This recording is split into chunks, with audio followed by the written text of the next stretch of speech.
نحمده ونصلي على رسوله الكريم اما بعد فاعوذ بالله من الشيطان الرجيم بسم الله الرحمن الرحيم رب اشرح لي صدري ويسر لي امري واحلل عقدة من لساني يفقهوا قولي رب زدني علما اللهم صل على سيدنا ومولانا محمد وبارك وسلم.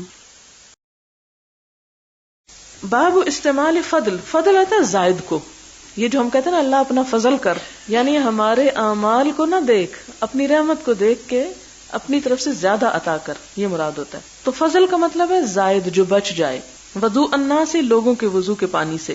وامر جریر بن عبداللہ اہلہ، اور جریر بن عبداللہ نے اپنے گھر والوں سے کہا ان یتودؤوا بفضل سواکہ، کہ وہ وضو کر لیں اپنے مسواک کے بچے ہوئے پانی سے. یہ مسواک کے پانی سے کیا مراد ہے؟ آپ نے دیکھو کہ بعض اوقات مسواک کو بھگو کے رکھا جاتا ہے، یعنی اگر کسی برتن میں مسواک کو بھگو کے رکھا ہوا تھا اور وہ نکال لیا گیا تو کیا وہ پانی جو بچا ہے اس سے وضو کیا جا سکتا؟ مراد یہ کہ کیا پانی کے برتن میں مسواک پڑ جائے تو وہ پانی ناپاک ہو جاتا ہے کہ اس کو پھینک دیا جائے؟ بعض اوقات یہ بھی ہوتا ہے نا کہ آپ نے پانی کی بالٹی رکھی ہوئی ہے اور اوپر سے کچھ اٹھا رہے ہیں اور یکایک ایک اور چیز آ کے بالٹی میں گر جاتی ہے. وہ ناپاک چیز نہیں، لیکن بہرحال ایک چیز تو گری، تو اس گری ہوئی چیز سے کیا وہ پانی آپ کے نہانے کے قابل رہا؟ اگر وہ چیز پاک ہے تو کوئی حرج نہیں، لیکن اگر وہ ناپاک ہے، جیسے بچے کا کوئی ناپاک کپڑا اس میں گر گیا تو آپ کا سارا پانی ناپاک ہو جائے گا. لیکن اگر مسواک کی جو ٹہنی ہے وہ گر گئی تو اس سے کیا ہوگا؟ پانی ناپاک نہیں ہوگا. اب اس میں کیا حدیث ہے؟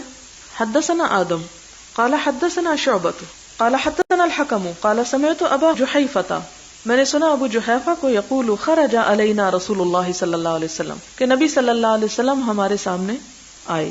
بالحاجرۃ، نصف النہار کے وقت. حجیرہ اور حاجرہ کہتے ہیں دوپہر کے وقت. فأتی بوضوء، وضو کا پانی لایا گیا. فتوضا، آپ نے وضو فرمایا. فجعل الناس یأخذون، تو شروع ہو گئے لوگ لینے من فضل وضوئہ، آپ کے وضو کے بچے ہوئے پانی کو. فیتمسحون، اس کو ملنے لگے بھی اپنے پر. فصلی النبی صلی اللہ علیہ وسلم، تو نبی صلی اللہ علیہ وسلم نے نماز پڑھی. ظہر رکعتین 2 والعصر رکعتین، اور عصر بھی 2. کیوں؟ سفر میں تھے. اس سے پتہ چلتا ہے کہ کسی اور علاقے میں آپ تشریف لے گئے جہاں پر آپ نے وضو کیا تو پہلی دفعہ آپ کو دیکھا ہوگا، اس لیے بہت چاہت اور محبت کا اظہار کر رہے تھے. آپ کے وضو کا بچا ہوا پانی اپنے اوپر چھڑکنے لگے. وبین یدیہ عنزۃ، اور آپ کے سامنے ایک برچھی تھی. وقال ابو موسیٰ، اور ابو موسیٰ الاشعری کہتے ہیں دان نبی صلی اللہ علیہ وسلم، منگوایا نبی صلی اللہ علیہ وسلم نے بقدح، ایک پیالہ، فیہ ماء، اس میں پانی تھا. فغسل یدیہ، تو آپ نے اپنے ہاتھ دھوئے. ووجہہ، اور اپنے چہرے کو، فیہ، اس میں. اب اس کے اندر کیوں دھوئے؟ اس لیے کہ پہلے یہ وضو کر چکے ہیں نا، یعنی صاف تھا آپ کے ہاتھ اور آپ کا چہرہ. فغسل یدیہ ووجہہ فیہ ومج فیہ، اور اس میں یعنی کلی بھی کی. ثم قال لہما، پھر کہا ان دونوں کو. کس کو؟ ابو موسیٰ اور بلال کو، کہ اشربا منہ، اس سے پی لو. فافرغا علی وجوہکما، اور اپنے چہروں پہ ڈالو. ونحورکما، اور اپنے سینے پہ. اب شاید آپ کو یہاں پر بہت حیرت ہو رہی ہو اور بڑی عجیب اور انوکھی بات محسوس ہو رہی ہو. اس چیز کو سمجھنے کے لیے 2-3 چیزوں کا جاننا ضروری ہے کہ ایسا کیوں کیا آپ نے. نمبر 1 یہ کہ یہ آپ صلی اللہ علیہ وسلم کا کوئی مستقل عمل نہیں تھا، یعنی یہ نہیں کہ آپ ہر روز ایسا ہی کرتے تھے، یہ مستقل عمل نہیں تھا. اس سے آپ نے جواز ثابت کیا کس چیز کا؟ کہ مسلمان کا جھوٹا پاک ہوتا ہے. پاک ہونا ایک بات ہے، دل کا چاہنا یا نہ چاہنا دوسری بات ہے. آپ دیکھیں کہ عرب ہوں یا ترک ہوں، اب بھی وہ ایک برتن میں کھاتے ہیں. نہ صرف یہ کہ چاول اور ڈرائی چیزیں، بلکہ لیکوڈز بھی ایک برتن سے چمچ لے کے پیتے ہیں. اور ان کے ہاں یہ تصور نہیں جو ہمارے ہاں خصوصاً ہندوؤں کی چھوت چھات سے بہت آ گیا، کہ جس میں ہم دوسرے لوگ تو کیا اپنے ہی بہن بھائی، اپنے ہی بچے کا جھوٹا پانی نہیں پی سکتے. ہر چیز کا گلاس الگ، ہر چیز کے برتن، پلیٹ، چمچ. ٹھیک ہے آپ نبھا سکتے نبھائیں، لیکن اگر کسی دوسرے شخص کو اس میں کراہت محسوس نہیں ہوتی اور ایک ہی برتن سے 2-4 پانی پی رہے ہیں تو نہ تو یہ حرام ہے اور نہ ناجائز ہے، اس کے جواز کی طرف اشارہ ہے. دوسری بات یہ ہے کہ آپ صلی اللہ علیہ وسلم نے فرمایا بھی کہ المؤمن لا ينجس، مومن نجس نہیں ہوتا، ناپاک نہیں ہوتا، اس کا لعاب دہن ناپاک نہیں ہوتا، بلکہ اس میں شفا تک کی بات کی گئی کہ اس میں شفا ہے. شفا کیا ہے؟ بعض اوقات یہ ہوتا ہے کہ جیسے دم کر کے وہ لعاب بھی لگایا جاتا ہے جسم کے اوپر، تو انسان کا جو سلائیوا ہے ہو سکتا ہے اس کے اندر کچھ ایسی پراپرٹیز ہوں جو زخموں کو ہیل کر سکتا ہو، یا کسی اور چیز کے کاٹے میں اس سے کچھ فائدہ ہو. اور خصوصاً جب کچھ آیات وغیرہ پڑھ لی جائیں یعنی دم کے طور پر یا مرہم کے طور پر اسے استعمال کیا جا سکتا ہے.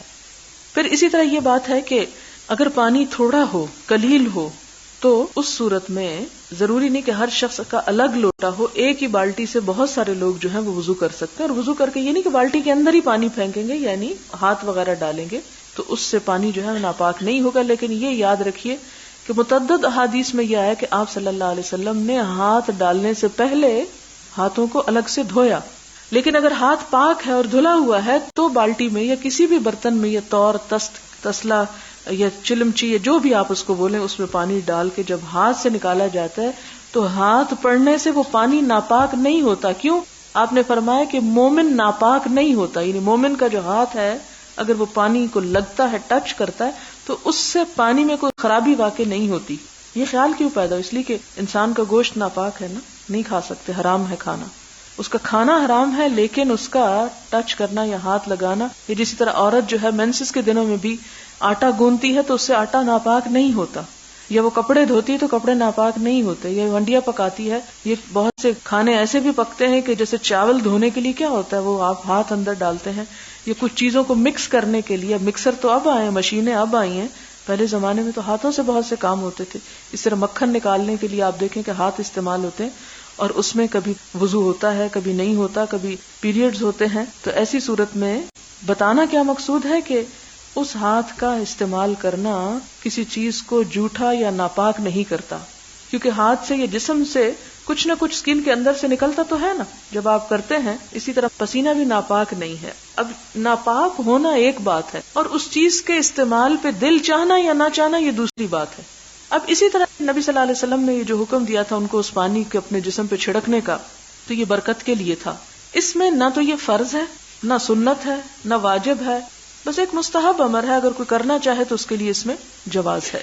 اور ایک دفعہ آپ نے ایسا کر کے کیوں دکھا دیا کہ اگر آپ ایسا نہ کرتے تو لوگ اس کی حرمت کو نہ توڑتے، یعنی جواز پیدا کرنے کے لیے آپ نے ایسا کیا. اس کی مزید وضاحت اس حدیث سے ہوتی ہے.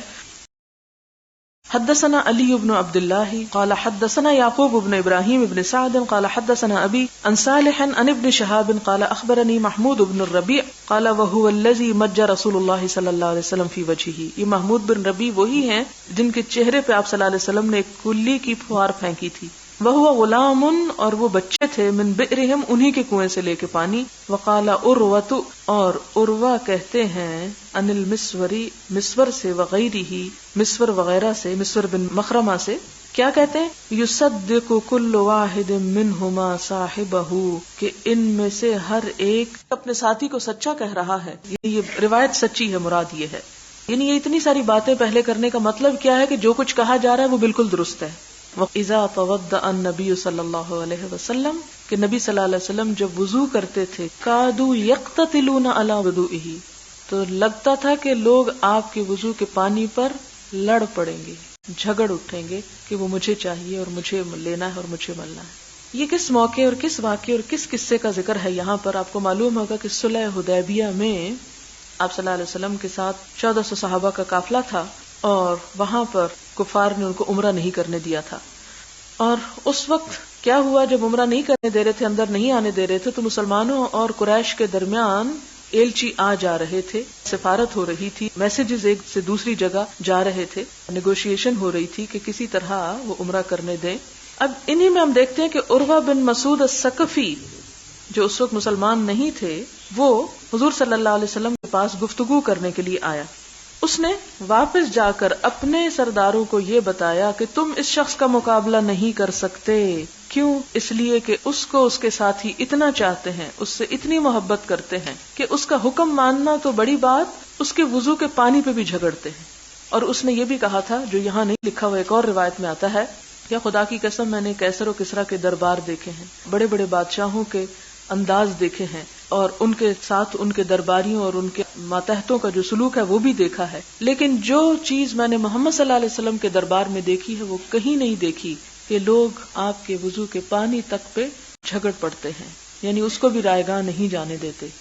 اور اگر ہمارے دل میں کوئی آ رہی ہو ایسی بات تو یہ ہمارے اور ان کے ایمان کا بھی فرق ہے، اور ہمارے اور ان کے کلچر اور اس سارے ایک ایٹماسفیئر کا بھی فرق ہے.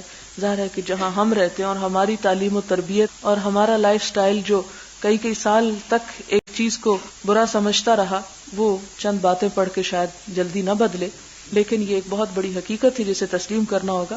اور آپ دیکھیں کسی بھی چیز سے محبت یا نفرت کس سے پیدا ہوتی ہے؟ سوچ سے پیدا ہوتی ہے۔ مثلا ہم چوہا کھانا تو درکنار اس کا تصور بھی نہیں کر سکتے، یہ بڑی کراہت امیز مثال ہے، لیکن اس لیے مثال دیتی ہوں کہ آپ کو بات سمجھ میں آ جائے۔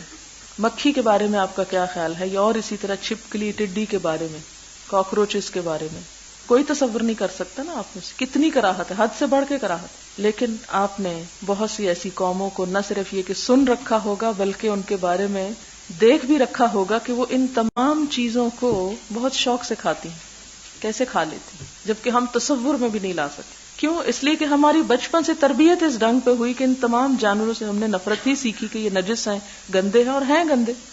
لیکن جو قومیں یہ سب کھا جاتی ہیں، میری ایک اسٹوڈنٹ تھی چائنیز، تو میں کلاس میں اسی طرح کی ایک حدیث پڑھا رہی تھی، تو اس میں حلال اور حرام کی بات ہوئی، تو وہ کہتے ہیں کہ ہمارے ہاں چین میں انسان کے سوا ہر چیز کھائی جاتی ہے، صرف انسان نہیں کھائے جاتے۔ اور اس میں پھر آپ سوچ لیں کہ وہ کیا کچھ ہو سکتا ہے جو کھا لیا جاتا ہے، اسی لیے وہ صاف ہے ملک بہت ہر چیز سے۔ تو بہرحال یہ صرف تصورات کا فرق ہے، ہم اپنے تصور میں اگر کسی چیز کو پسند کرنے لگیں تو پسند کر سکتے ہیں، اور اگر ناپسند ہو تو ناپسند۔ اگلا باب ہے حدثنا عبد الرحمن بن یونس قال حدثنا حاتم بن اسماعیل عن الجعد قال سمعت السائب بن یزید یقول ذهبت بی خالتی الى النبی صلی اللہ علیہ وسلم۔ سائب بن یزید کہتے کہ میری خالہ مجھے حضور صلی اللہ علیہ وسلم کے پاس لے گئی، فقالت یا رسول اللہ، کہنے لگی کہ اللہ کے رسول صلی اللہ علیہ وسلم، ان ابن اختی وقع، کہ میرا یہ بھانجا جو ہے بیمار ہے، فمسح رأسی، آپ نے میرے سر کو چھوا یا مسح کیا اس پہ، ودعا لی بالبرکہ، اور میرے لیے برکت کی دعا کی، ثم تودع، پھر حضور صلی اللہ علیہ وسلم نے وضو کیا، فشربت من وضوئہ، تو میں نے آپ کے وضو کے پانی کو پیا، ظاہر اس میں کوئی نجاست نہیں ہوگی، یعنی آپ کے بازو وغیرہ اور جو کچھ تھا اس سے جو پانی تھا اس کو میں نے پی لیا، ثم قمت خلف ظہرہ، پھر میں آپ کے پیٹھ کے پیچھے کھڑا ہو گیا، فنظرت الی خاتم النبوۃ، تو میں نے نبوت کی مہر دیکھی جو آپ کی پشت پہ تھی، خلف ظہرہ، آپ کی کمر پر، بین کتفیہ، کس جگہ تھی کمر میں؟ دو کندھوں کے درمیان تھی، مثلا کتنی سی تھی؟ زر الحجلتی، کبوتر کے انڈے کی طرح، یعنی صرف اتنی سی تھی جتنا کبوتر کا انڈا ہوتا ہے، یہ نشان اتنا سا تھا، جیسے ہمارے بچوں کے اوپر برتھ مارک ہوتے ہیں، اسی طرح آپ کے جسم پر کندھوں کے درمیان نبوت کا نشان تھا، ایک مہر سی تھی۔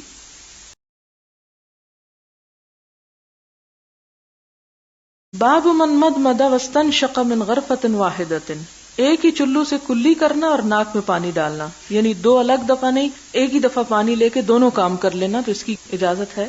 اب آپ دیکھیں کہ امام بخاری یہ بھی کر سکتے تھے، یا آپ کہتے کہ اتنی باتیں پڑھنے کا کیا فائدہ، ہم یہ کر سکتے کہ ایک کوئی حدیث ہم کو بتا دی جائے جس میں وضو کا سارا طریقہ ہو، تو ٹھیک ہے، لیکن حالات ہمیشہ ایک طرح کے نہیں ہوتے، مختلف حالات میں کیا کرنا چاہیے، کس کس چیز کی اجازت ہے، یا کم از کم وہ حالات پڑھ ہی لیں کہ جو آپ صلی اللہ علیہ وسلم نے مختلف کام کیے۔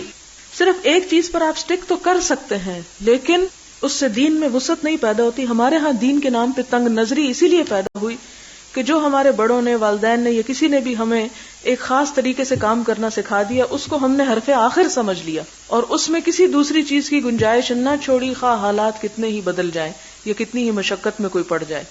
تو دین کی یہ وسعت علم کی وسعت کے ساتھ ہی آتی ہے۔ ایک ہی حدیث کو یا ایک ہی چیز کو مختلف اینگل سے دکھا رہے ہیں کہ وضو میں کیا کیا کر لیا جائے یا کس طریقے سے کیا جائے تو اس کی کتنی اجازت ہے، یا اس سے وضو ہو جاتا ہے۔ تو اصل بات کیا ہے کہ وضو کا ہونا، اس کے لیے میتھڈ کوئی بھی ہو سکتا ہے، اس میں ایک تو بہترین، کچھ بہتر اور کچھ جائز کے اس میں آتا ہے۔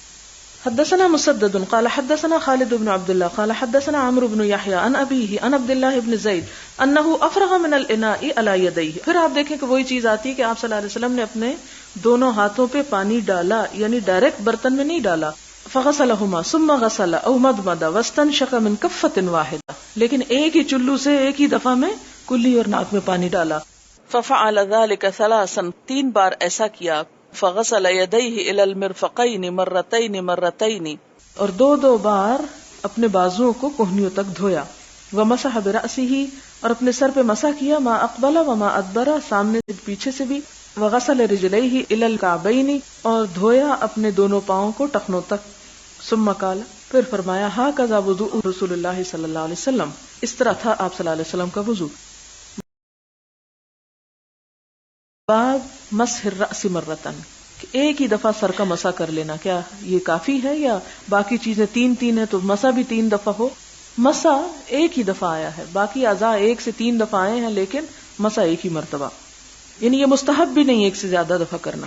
حدثنا سلیمان بن حرب قال حدثنا وہیب قال حدثنا عمرو بن یحییٰ عن ابیہ قال شہدت عمرو بن ابی حسن سأل عبداللہ بن زید عن وضوء النبی صلی اللہ علیہ وسلم فدعا بطور. اب آپ دیکھیں کہ صحابی عبداللہ بن زید ہے، لیکن اوپر کی سند ہر جگہ مختلف ہوگی، آپ گھر جا کے بھی اس کو ذرا نوٹ کر سکتے ہیں. فدعا بطور من ماء فتودع لهم فکفأ علی یدیہ، دونوں ہاتھوں پہ آپ نے پانی انڈیلا. فغسلہما ثلاثا ثم ادخل یدہ فی الاناء فمضمض واستنشق واستنثر ثلاثا بثلاث غرفات من ماء.